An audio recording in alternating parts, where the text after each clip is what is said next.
आज का टॉपिक है हमारा कल्हाना के बारे में। क्या थे कल्हाना, कौन थे, क्या है, इसके बारे में खास बात जान लेते हैं। ठीक ना।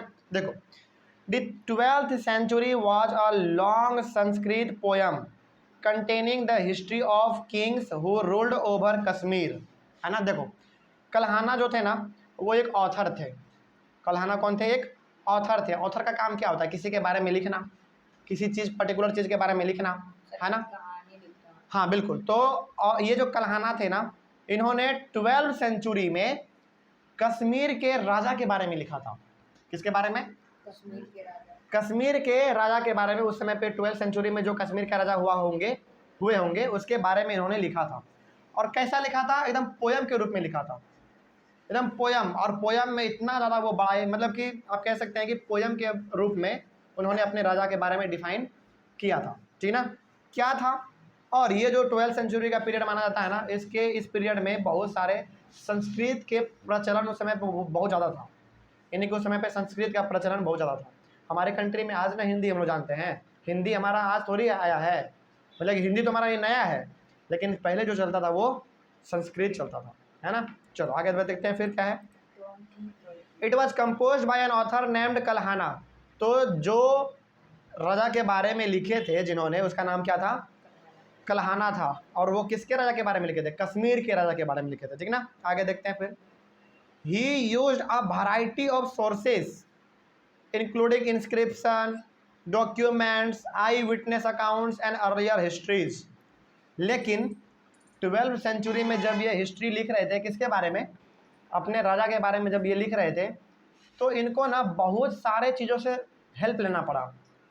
जब राजा थे तब इन्होंने नहीं लिखा था, जब राजा चले गए होंगे, मर गए होंगे, वो ऊपर चले गए होंगे, तब इन्होंने अपने राजा के बारे में लिखा था, है ना। लेकिन लिखने के लिए इनको बहुत सारे चीज़ों का सहारा लेना पड़ेगा, जैसे इंस्क्रिप्शन, डॉक्यूमेंट्स, आई विटनेस, यानी कि बहुत सारे लोगों से पूछताछ करके, और बहुत सारे जगहों पर, जैसे होता है ना दीवार में पेंटिंग, पत्थरों पे पेंटिंग, पत्थरों पे नाम, इस प्रकार का, ये सब हमारा क्या इंस्क्रिप्शन है।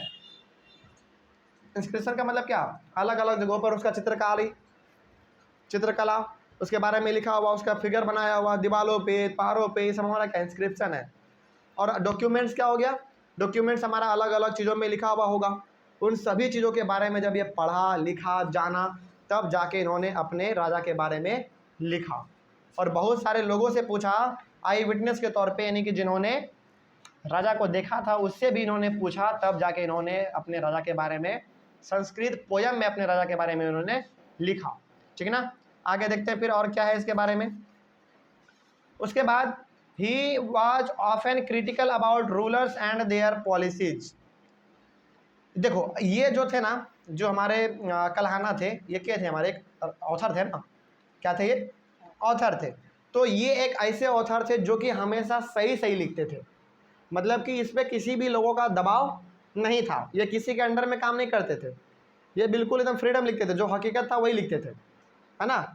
तो इनको ना, मतलब कि यहाँ पे देखो क्या लिखा हुआ है, he was often critical about rulers and there policies, यानी कि राजा के बारे में जो हकीकत है वही इसके बारे में वो लिखते थे।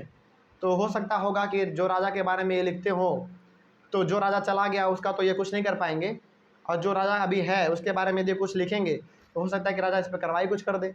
लेकिन ये डरते नहीं थे, जो हकीकत था राजा के बारे में वही ये अपने प्रशस्ति में लिखा करते थे। तो कल्हाना एक बहुत ही अच्छा सा हमारा ऑथर था, ईमानदार था। समझ के बात को? कोई डाउट इसमें, कोई दिक्कत इसमें?